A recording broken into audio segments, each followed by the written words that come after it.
A esquerda anda tão preocupada com a ida de Bolsonaro à Rússia, talvez exatamente porque não quer essa história sendo desenterrada. Esse é o Visão Libertária, sua fonte de informações descentralizadas e distribuídas. Bolsonaro chegou hoje à Rússia, uma visita protocolar que já estava agendada há bastante tempo. A imprensa tradicional brasileira socialista está em polvorosa. Bolsonaro não deveria viajar para a Rússia num momento como esse, enquanto a Rússia ameaça invadir a Ucrânia. Mas todo mundo já viu o teatro por trás disso. A Rússia não tem motivos reais para invadir a Ucrânia. Apenas Biden quer pintar esse inimigo imaginário para ganhar alguma popularidade. Lógico que os Estados Unidos não gostaram da viagem de Bolsonaro. Eles claramente estão querendo forçar uma guerra que não existe, para ajudar a administração Biden, que está totalmente desacreditada. Bolsonaro indo a Moscou transmite um ar de normalidade, que é exatamente o contrário do que os Estados Unidos querem neste momento. Mas o Brasil não tem nada a ver com isso. O objetivo oficial da visita é fechar acordos, principalmente sobre fertilizantes agrícolas, que a Rússia é grande produtora e o Brasil está precisando.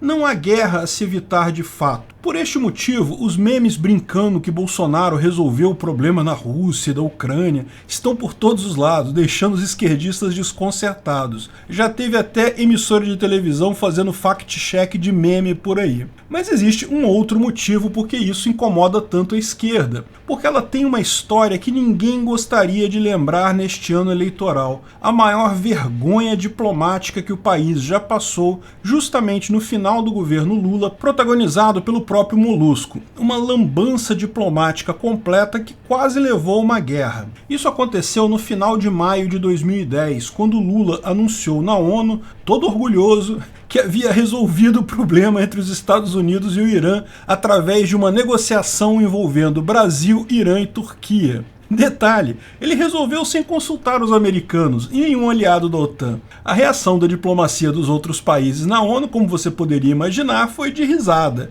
Algumas risadas envergonhadas, outras gargalhadas abertas. Até o Erdogan, já comandante máximo da Turquia então, que havia entrado nesse acordo, ficou ressentido com Lula, porque achava que a coisa era séria. Foi apresentado como tão ridícula que colocou ambos como alívio cômico da diplomacia mundial. Hillary Clinton, então secretária de defesa do Obama, com muito tato assegurou que as relações entre Estados Unidos e Brasil sempre foram e continuariam a ser de paz, mas que Lula deveria tomar cuidado com suas alianças no Oriente Médio. Um pito claro, ok Lula, você fez merda, se cagou em público, não vamos nem esquentar a cabeça com isso, mas por favor, entenda a merda que você fez ao negociar um tratado envolvendo só um dos lados. O fato é que, naquela época, já estava sendo costurado o acordo entre Estados Unidos e Irã, que viria a ser assinado 3 anos mais tarde, em 2013. A ação atabalhoada do Brasil, tentando um protagonismo diplomático ilusório,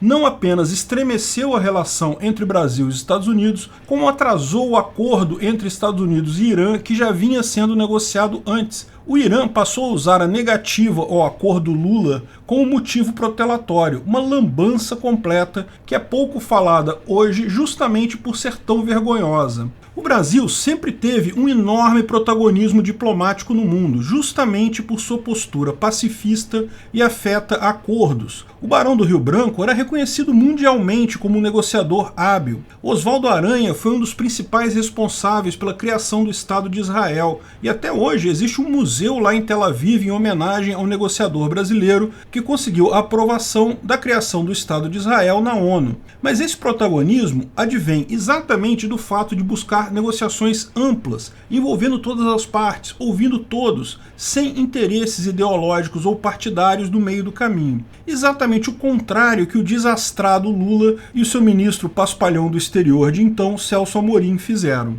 Querendo buscar um protagonismo artificial, entrar para a história, mas acima de tudo, agradar a parte ideologicamente mais próxima a eles, o Irã de Ahmadinejad, Lula colocou uma mancha na diplomacia brasileira que será difícil de apagar. Relembrando o caso em mais detalhes, o Irã e os Estados Unidos já há muito tempo têm problemas diplomáticos. Desde a queda do Shah Reza Pahlavi em 1979, que era aliado dos americanos, os países têm entrado em conflito. Mas a partir de 19 1995, o Irã passou a investir em um programa nuclear. Eles diziam que era para uso pacífico, pretendiam construir usinas nucleares, mas sempre houve o receio que quisessem de fato usar urânio para bombas nucleares. Isso gerou várias tensões e ameaças de bloqueios e retaliações. Então, a ONU designou em determinado ponto um grupo de inspetores para verificar se as instalações de refino de urânio no país, garantindo que elas só tivessem urânio até 20% de pureza, o que é útil para reatores, mas insuficiente para bombas. Essa operação era cercada de controvérsias, porém, o Irã negava acesso dos inspetores a alguns lugares, havia receio que houvessem outras fábricas de desenvolvimento em outros lugares, chegou a ser necessária a ação do serviço secreto israelense, queimando usinas de processamento de urânio para impedir que o Irã obtivesse sua bomba. Mas essa situação já vinha muito ruim há muito tempo. Em 2010, a situação ficou muito pior. Num pronunciamento feito em 11 de fevereiro de 2010, Ahmadinejad, num discurso carregado de nacionalismo, disse, talvez em descuido: em Natanz temos capacidade de enriquecê-lo a mais de 20% e também a mais de 80%, mas não faremos isso porque não precisamos. Os inspetores negaram que ele tivesse tal capacidade, mas o estrago estava feito. Os Estados Unidos convocaram a ONU para iniciar um embargo mundial ao Irã, impedi-los de obter urânio enriquecido para bombas. As tensões escalaram rapidamente e começou a ser negociado o Tratado Americano, que proibia o Irã de enriquecer urânio, mas oferecia em troca o urânio já enriquecido a 20%, já entregue nas cápsulas prontas para serem usados nas usinas nucleares do país. Assim, o Irã não ficaria sem suas usinas nucleares, mas ficaria sem as centrífugas de enriquecimento de urânio e não teria urânio nem a 20% para enriquecer ainda mais e fazer bombas. Lógico, se o objetivo de Ahmadinejad fosse apenas energia nuclear, seria um ótimo acordo. Como negar esse acordo sem parecer um hipócrita? Bem, Ahmadinejad, que já era amigo de Lula, aliás, toda a corja de ditadores sanguinários socialistas do mundo era amiga de Lula, Ahmadinejad convenceu Lula a adotar esse protagonismo diplomático inédito. Lula já havia falado seguidas vezes que o sonho dele era resolver o conflito de Israel-Palestina. Você pode imaginar isso? Olha aqui, Lula, você pode ser um grande protagonista, vamos fazer um acordo nosso e você apresenta isso na ONU para resolver o problema, você vai ser aclamado como salvador do mundo, evitou a Terceira Guerra Mundial. Só que o acordo era uma bosta, ao contrário do americano, que limitava a quantidade de urânio a ser enriquecido e fornecia já em cápsulas para ser usado nos reatores. O acordo do Lula era ilimitado e a entrega de urânio a 20% a granel, ou seja, facilitaria o trabalho se o Irã quisesse depois enriquecer adicionalmente esse material até 80%. Era um acordo que só era bom para o Irã, mas Lula, cego pela ideia de ter um papel de destaque na diplomacia mundial, acabou entrando neste buraco. A coisa toda só serviu para atrasar o acordo com os Estados Unidos e fazer o Brasil passar por um papel de palhaço na diplomacia mundial. Lula caiu na lábia do Ahmadinejad por pura empáfia.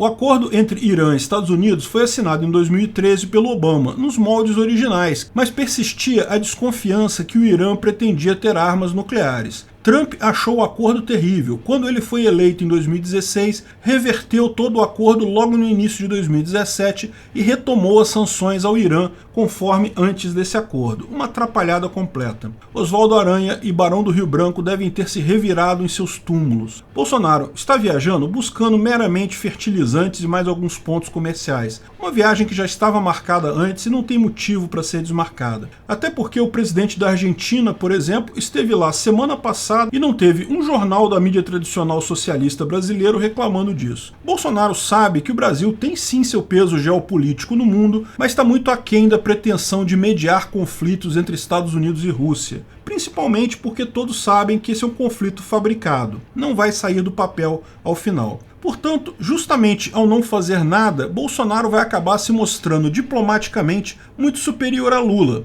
Muito faz quem não atrapalha. E é isso que a imprensa tradicional socialista brasileira não consegue aturar. Obrigado pela audiência. Esse vídeo foi um oferecimento de armataweb.com, cloud e serviços de data center. 100% de compromisso com a satisfação e privacidade dos clientes. Aceitamos Bitcoin. Veja o link na descrição do vídeo. Se você gostou desse vídeo, clique no like e compartilhe ele em suas redes sociais. Se inscreva no canal para nos ajudar, clicando no botão vermelho abaixo. Se quiser ser avisado de novos vídeos, clique no sininho ao lado. Se você quiser comprar camisas e outros itens do Visão Libertária, veja nossos itens no site Pimenta no Café, pimentanocafé.com.br/Visão Libertária, tudo junto sem acento, ou clique no link da descrição. Até a próxima!